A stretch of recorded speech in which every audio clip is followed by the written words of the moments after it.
ọ̀pọ̀lọpọ̀ awuyewuye ló wà níta lórí ọ̀rọ̀ baby daddy yẹn ní tẹ́ bímọ fún.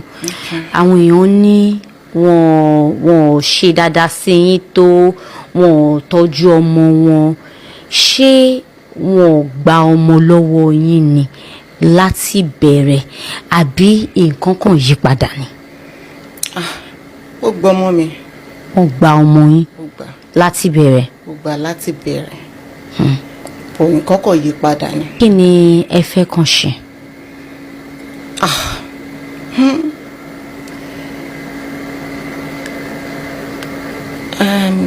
Kí wọn nìyẹn kù sí lọ́wọ́.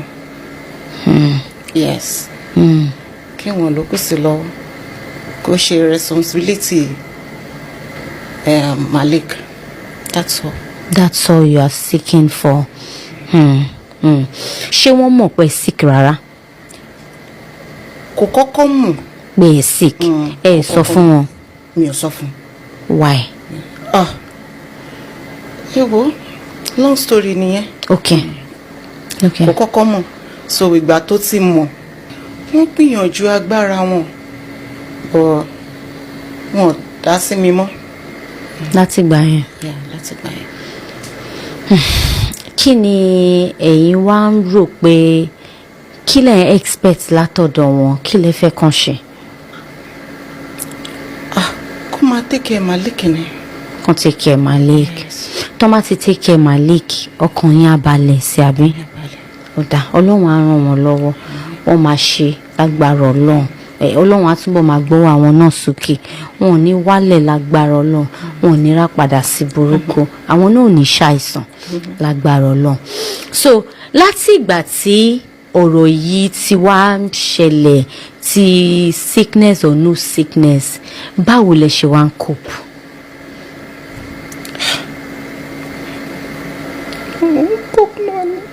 Ẹ pẹ̀lẹ́, ẹ pẹ̀lẹ́.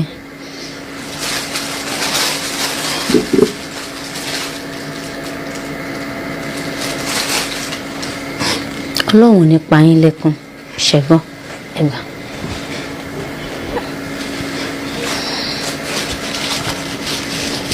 Ọlọ́run ní pa yín lẹ́kún. Èèyàn ẹ funny gan o, very very very very funny. Ẹ̀yin tèmi, mo rí fídíò yìí tó ń fly around lórí social media, like almost everybody talking about it. Ẹ mọ̀ pé tó bá ti di ọ̀rọ̀ ìlú mọ̀ọ́ká, it's always like this. Like ordinary human being tí wọ́n mọ̀, àìmọye nǹkan tó ń ṣẹlẹ̀, nobody is talking about them, nobody is reporting them. Ẹ̀yin náà tẹ̀lé wá jẹ́ ìlú mọ̀ọ́ká, ẹ wàá lọ fà, ẹ gbé ọ̀rọ̀ ara yín síta, like seriously.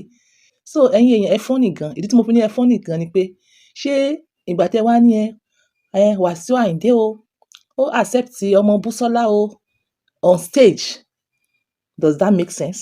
Ṣé yẹn make sense yín? Orí stage ló ti accept ọmọ Bùsọ́lá. Like seriously, does that make sense? Ìjọ wo tí ẹ lẹ́jẹ̀ káwọn people yìí gbádùn? Ìjọ wo lẹ́jẹ̀ kí wọ́n gbádùn? Kẹ́tì ẹ̀ rí, kẹ́ṣe bí pẹ́ẹ́tì ẹ̀ rí, kẹ́tì ẹ̀ wà kápás, kẹ́ wà kápás. No, fún èèyàn tó bá ní ọpọlọ, ẹ rí pé this one was pre-arrangement ni. Ọmọ eléyìí, ọmọ tó jọ dádì yìí, ọmọ yìí ó jọ dádì. Irú ọmọ yìí, oníwà sọ wípé on stage ni wọ́n fi ṣe ọmọ bọ̀ wálé sórí stage. Ọmọ eléyìí wọ́n ti bọ̀ wálé before the stage. Ẹ bá ń gbọ́ angama dáadáa, wọ́n ti gánmọ̀ gbogbo ọ̀rọ̀ yìí. Alhaji Wasiu Ayinde wọ́n ti accept Abdulmalik yìí before now kó tó di ọ̀rọ̀ stage yìí.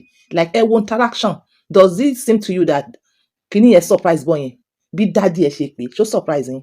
Kò surprise yín náà, kò ọmọ boy yẹn Abdulmalik kò surprise náà. That means Alhaji Wasiu Ayinde he's been there. Ó lè mọ̀ jẹ́ pé he's been there since so. Tẹ́yìn náà bá gbọ́rọ̀ Bùsọ́lá ní first part pé òun kàn fẹ́ kó take responsibility. But I believe after that video, Alhaji became well known in the life of Abdulmalik. So this èyí tí wọ́n ṣe tí wọ́n fi purposely mú ọmọ yẹn wá sí party àwọn mọ́mì, tí wọ́n purposely mú young boy yẹn wá sí party àwọn mọ́mì, pre-arrange ni pé okay kí wọ́n fi hàn ẹ̀yin tẹ́ ẹ̀ tí mọ̀, ẹ̀yin tẹ́ ẹ wà lẹ́yìn odi, ẹ̀yin onísọkúsọ faraway, kí wọ́n fi hàn yín pé wọ́n ti accept ọmọ yẹn. Ọmọ alálùbáríkà bá kìí sórí stage ni wọ́n ti accept ẹ̀, wọ́n ti accept ẹ̀ nílé before now. Ẹ̀yin tèmi, come to think of it, ọ̀rọ̀ Ọlọ́run mọ̀ lágbára. ọ̀rọ̀ Ọlọ́run mọ̀ lágbára. Àwọn ọmọ kan wà, ẹ fẹ́ deny wọn, ẹ ní rí wọn deny. Ẹ fẹ́ deny wọn, ẹ ní rí wọn deny. Ẹ̀yin guys mi, ẹ̀yin daddy wa, àbí ṣé kò ṣẹlẹ̀ sí àárín tiẹ̀? Àwọn ọmọ tó jẹ́ pé mistakenly lọmọ yẹn fi ṣẹlẹ̀. Tí bàbá yẹn mọ̀ ní kí ló ṣẹlẹ̀? Ẹ̀ẹ̀kan kọ́ ni mo dé bẹ̀ ni, ṣó yẹ kó ti doyún ni, ṣó yẹ kó doyún ni, go and take it off, go and wash it off, go and flush it out. Tí obìnrin yẹn bá wá kọ̀ tó bá bímọ yẹn, irú àwọn ọmọ yẹn ó wá jọ bàbá tó fẹ́ deny. Irú àwọn ọmọ yẹn ó wá jọ bàbá tó fẹ́ deny bí ìmúmú tó jẹ́ wípé the matter go just be like embarrassment. Wọ́n máa ní ó jọ yín o, ó jọ yín o, ó jọ yín o, ó jọ yín o. Initially bá ṣe gbọ́dọ̀ Abdulmalik lélẹ̀, kí àwa tó dorí social media ni mo ti gbọ́ pé arábìnrin yìí ó bímọ fún Kwam 1 pé need láti so ọmọ yẹn ó dàbí pé àṣẹ àbínà ẹ̀pà ó jọ Alhaji wa Wasiu wà ní o. Ẹ wo ọ̀rọ̀ tí mò ń sọ yìí ó ti pẹ́ o.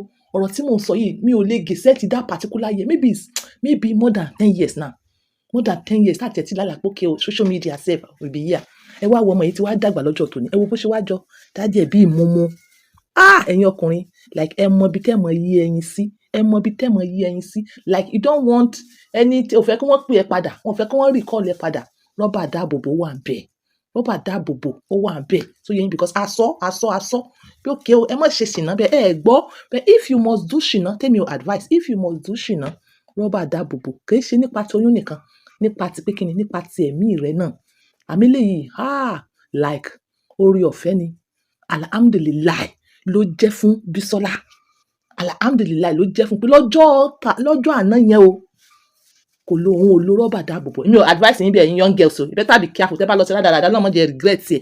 Àmì sọ ti Bísọ́lá ni. Bí ọmọ ọyọ kan yìí, mi rò pé ó ní ọmọ mi ìbomi. Ọmọ ọyọ kan yìí náà ni. Ká wá sọ wípé ó ti lo rọ́bà dáàbòbò níjọ́ náà.